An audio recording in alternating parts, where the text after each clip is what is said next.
নমস্কার, vision plus নিউজে আপনাদের সকলকে স্বাগত।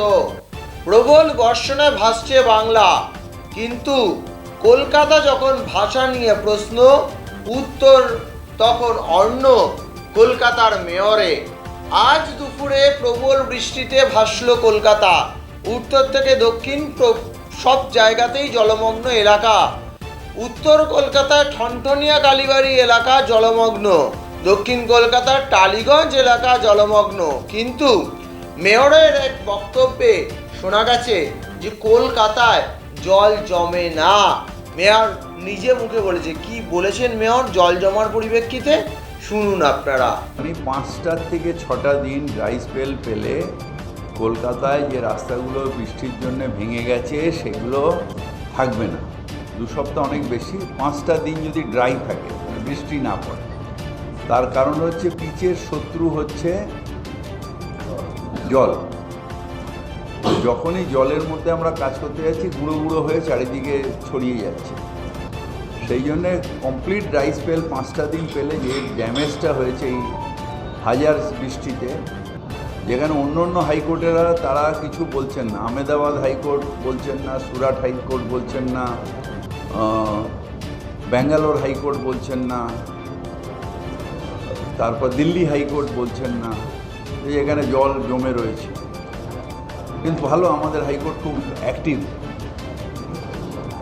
কিন্তু বাস্তবটা জানতে হবে যে আমাদের মাটির তলায় পলি মাটি, কোথাও একটু জল গেলে সেই পলি মাটিটা ডাইলুটেড হয়ে যায়, মাটির শক্ত নেই আমাদের। সেই জন্যে রাস্তা বসে যায় বা ড্যামেজ হয়ে যায়। এইটা অতিবৃষ্টি। এবার এত বৃষ্টি একটা স্পেলে একটা টাইমে এইরকম ভারী বৃষ্টি হয়নি এর আগে। সেই জন্যে আমরা রাস্তাগুলো, অনেকগুলো রাস্তা যেরকম আনবর্ষা রোড ড্যামেজ হয়েছে, এগুলো আমরা 5টা দিন যদি টোটাল ড্রাই স্পেল পাই, আমরা সব রাস্তাগুলোকে কমপ্লিট করে দেব। আমরা 5টা দিন ড্রাই স্পেলের জন্য ওয়েট করছি। তা হলো একমাত্র সিটি ভারতবর্ষে যেখানে জল দাঁড়ানো বা জল যন্ত্রণার বিরুদ্ধে একটা দারুণভাবে একটা সাফল্যতা আমরা পেয়েছি। বৃষ্টি হওয়ায় যেদিন হলো সেদিন 300 মিলিমিটার একদিন বৃষ্টি হলো। টোটাল 1000-এর উপরে কদিনে বৃষ্টি হয়েছে। বৃষ্টি 300 মিলিমিটারে 20 মিলিমিটার ঘন্টায় কলকাতার যে ক্যাপাসিটি তাতে জলটা নামে। তার মানে 300 ডিভাইডেড বাই 20 হলে কত হয়? 15 ঘন্টা লাগার কথা। কিন্তু 5 ঘন্টাও লোক ওয়েট করেনি। তার আগে ছবি তুলে সব টিভি আলাদারা দেখাতে শুরু করে দিয়েছে জল যন্ত্র। আর যেখানে 5 দিন ধরে সুরাটে জল জমে রয়েছে, ব্যাঙ্গালোরে জল জমে, আমি কালকে আমার টুইটটা দেখে নেব, তাতে সব আমরা দিয়ে দিয়েছি ডাবল ইঞ্জিন সরকার কোথায় করে জমে। গদি মিডিয়া যারা, তারা সেটাকে দেখাবেন। আমি এটা আমার কর্মচারী, আমার ড্রেনেজ ডিপার্টমেন্টকে ধন্যবাদ জানাই যে ডিসিল্টিং এবং পরিকল্পনা করে পাম্পিং স্টেশন তৈরি করার জন্যে, এবং ধন্যবাদ জানাই আমাদের মুখ্যমন্ত্রী মমতা ব্যানার্জিকে স্টেট থেকে ফাইন্যান্স জোগাড় করে দেওয়ার জন্যে আমরা এই সাফল্যটা পেয়েছি, যেখানে কলকাতায় জল যন্ত্রণা নেই। এবার কোথাও প্লাস্টিক একটু দাঁড়িয়ে রয়েছে, আপনি ছবিটা তুলবেন যে জলটা পড়ে রয়েছে, সেটা আলাদা। কিন্তু কোথাও একটু প্লাস্টিক আটকে রয়েছে ড্রেনে, একটা ছাতা নিয়ে একটু সরিয়ে দিলেই আবার চলে যায়।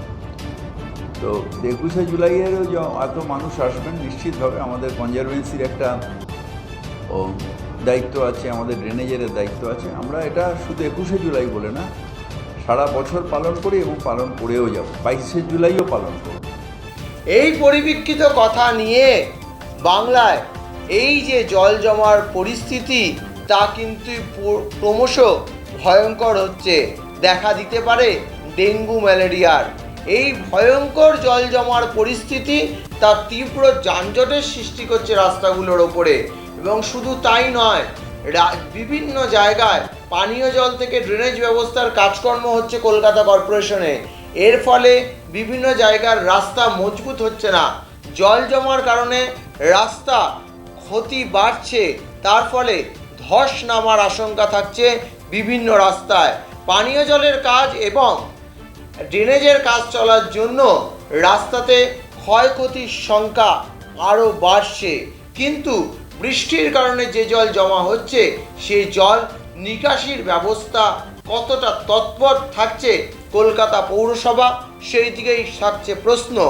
বিস্তারিত বাংলার সমস্ত খবরের জন্য চোখ রাখুন একমাত্র ভিশন প্লাস নিউজে।